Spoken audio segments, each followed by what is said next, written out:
महाराज जी, महाराज जी, हम कैसे समझ सकते हैं कि जीवन में ये जीवन हमारा अंतिम जन्म है?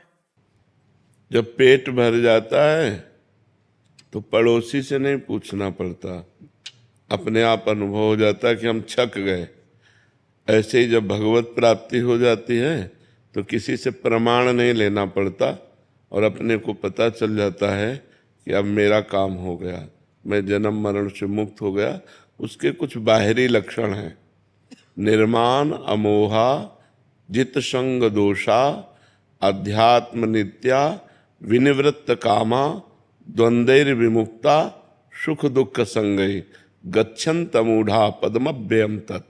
वो अव्यय परम पद को जो प्राप्त हो गया है उसकी स्थिति होती है, वो मान रहित होता है, उसमें मान का लेश भी नहीं रहता।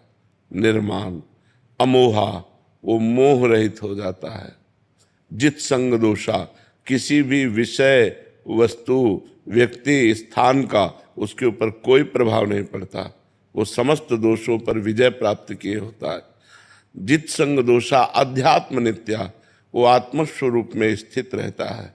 जो आत्मस्वरूप में स्थित रहता है, नई स्वात्मा रामम विषय मृग तृष्णाम भ्रमयति, आत्मा राम पुरुष कभी विषय मृग तृष्णा में भ्रमित नहीं होता, वो अपनी आत्म स्थिति में स्थित रहता।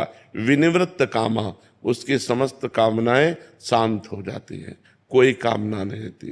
द्वंद्वैर विमुक्ता, वो सुख दुख, मान अपमान, लाभान, जय पराजय, निंदा स्तुति में समान रहता है। ऐसा ज्ञानी महापुरुष परम पद का अधिकारी होता है।